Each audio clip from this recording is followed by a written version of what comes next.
सबसे पहली खबर तो आपको मैं ये दूंगा कि एक जो जम्मू जो पिछले 1 साल से काम कर रहा है, आज पोजीशन ये है कि ट्विटर इंडिया ने हमारे सब लोगों के अकाउंट जो हैं वो सस्पेंड कर दिए हैं।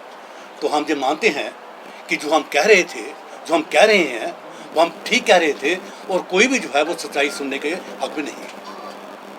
आज जो हमने प्रेस कॉन्फ्रेंस बुलाई उसका मेन पर्पज़ ये था कि आप जानते हो कि आज से 3 दिन पहले फारूक अब्दुल्ला, उमर अब्दुल्ला जब प्राइम मिनिस्टर नरेंद्र मोदी जी से दिल्ली में मिले,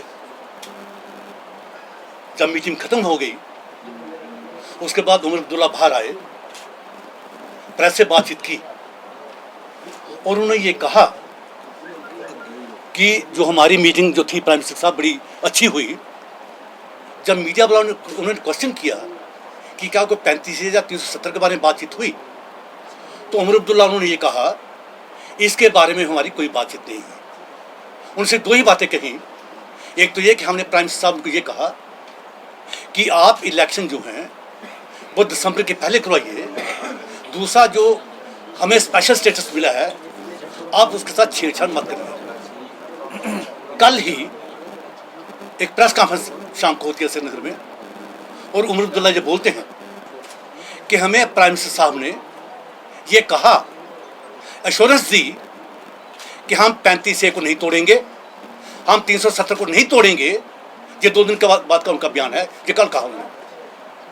साथ ही साथ गवर्नर ये हमारे मलिक साहब ये 2 दिन से लगातार बोल रहे हैं कि ना तो ट्राइफिकेशन होगी, ना 370 के साथ छेड़छाड़ होगी, ना 35A को छेड़ा जाएगा, इवन डिलिमिटेशन वो भी नहीं होगा। तो हम शुरू से ये बोलते थे कि ये दिल्ली जो है, अगर दुश्मन कोई है वो दिल्ली है हमारी। अगर जम्मू लद्दाख की बर्बादी अगर किसने की है वो दिल्ली ने की है। हम फारूक को नहीं मानते, हम महबूबा को नहीं मानते, हम उमर को भी नहीं मानते, वो दिल्ली के पाले हुए हैं। लेकिन कल अच्छी बात ये हुई कि वो बात जो उन्होंने छुपाई थी, कल उमर ने वो बात ये कह के प्राइम मिनिस्टर नरेंद्र मोदी ने हमें ये कहा हम 35A के साथ छेड़छाड़ नहीं करेंगे, हम 370 को नहीं हटाएंगे। तो ये क्लियर हो जाता है कि वो जम्मू और लद्दाख जिसने लगातार वोट दिया इनको, बीजेपी को, खासकर प्राइम मिनिस्टर नरेंद्र मोदी को 2014 में और 2019 में, और इतना बड़ा मैंडेट कि कोई 3.5 लाख से जीत रहा है, कोई 3 लाख से जीत रहा है। और इस बार तो लद्दाख में भी एक हिस्ट्री क्रिएट की गई कि इतने 1000 वोटों से, वो 11,000 वोटों से वहाँ भी बीजेपी जीती है। तो 46.5% वोट जम्मू से और लद्दाख से बीजेपी को मिलते हैं, तीनों सीटें वो जीतते हैं। और वो जो असेंबली वो जो कश्मीर से वहां पहुंचे 5% वोट, 6% वोट।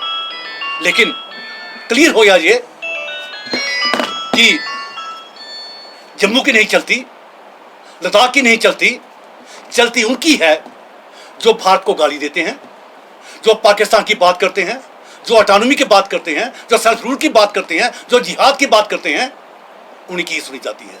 हमारा जो मानना है एनफ इज एनफ, बहुत हो गया। 72 साल ये थोड़ा पेड़ नहीं होता। जम्मू और लद्दाख ने अपनी इच्छाओं को मार के लगातार दिल्ली की सपोर्ट की, हम और बर्दाश्त नहीं करेंगे। जो जम्मू और लद्दाख की लाइन जो है वही ठीक लाइन है, वही भारत के हक की लाइन है, वही जिहाद को फेल करने वाली लाइन है। तो हम चाहते हैं कि उनको रास्ता दिखाने का हमारे पास एक ही तरीका है। जो उमर अब्दुल्ला हो, महबूबा मुफ्ती हो, फारूक अब्दुल्ला हो, गुलाम नबी आज़ाद हो, जो अपने आप को जम्मू का बोलता है वो जम्मू का नहीं है, वो कश्मीर का भट्ट है वो। तो इनको रास्ता दिखाने के लिए एक ही रास्ता बचा है कि जम्मू कश्मीर को 4 हिस्सों में बांट दिया जाए। जम्मू को अलग कर दिया जाए, लद्दाख को कश्मीर से अलग कर दिया जाए और कश्मीर को 2 हिस्सों में बांट दिया जाए। एक उनके लिए जो 30 साल से जम्मू में, दिल्ली में, पुणे में, बेंगलोर में रिफ्यूजी कैंप्स में रह रहे हैं, मैं कश्मीरी पंडितों की बात कर रहा हूँ। और दूसरी जो बाकी जो कश्मीर बचता है, आप वहाँ भी यूटी ही क्रिएट करोगे, उनको स्टेटहुड नहीं दोगे। हमारा जो मानना है उनके हाथ में स्टेटहुड देना ये देश के लिए घातक होगा। क्यों?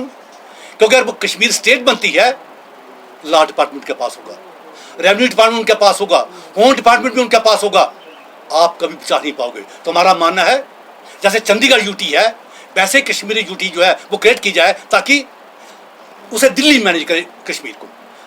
अगर आप फारूक के हाथ में छोड़ते हो, महबूबा के हाथ में छोड़ते हो, उमर के हाथ में छोड़ते हो तो बर्बादी जो है वो निश्चित है। और आपने ये देखा जो हालात बने हुए हैं पिछले 26 से आज क्या हो रहा है ये कि ये जो आज क्यास जो है, ये जो आज अफरा तफरी मची जो हुई है, ये जो जहाँ पे अच्छे हम तो अप्रिशिएट करते हैं जो 38,000 ट्रूप जम्मू कश्मीर में है, हम उसका अप्रिशिएट करते हैं। ये जो यात्रा सस्पेंड हुई हम उसके भी खिलाफ नहीं है। अगर हालात खराब हैं तो गवर्नमेंट को ऐसे एक्शन लेने चाहिए। कहना मैं ये चाह रहा हूँ ये हालात किन्होंने ऐसे बनाए, ये हालात उन लोगों ने ऐसे बना दिए जिनको दिल्ली लगातार सपोर्ट करती थी। वो शेख अब्दुल्ला से काम ये शुरू होता है, एक्सेशन हम करते हैं और पावर जो है वो जम्मू से ट्रांसफर करके आप कश्मीर में दे देते हो। जम्मू ने लगातार उनको हराया जिहाद को, और आपने पहले ही दिन आपने जम्मू को हरा दिया। तो हमारा कहना है मोदी साहब को कि मोदी साहब बहुत हो गया।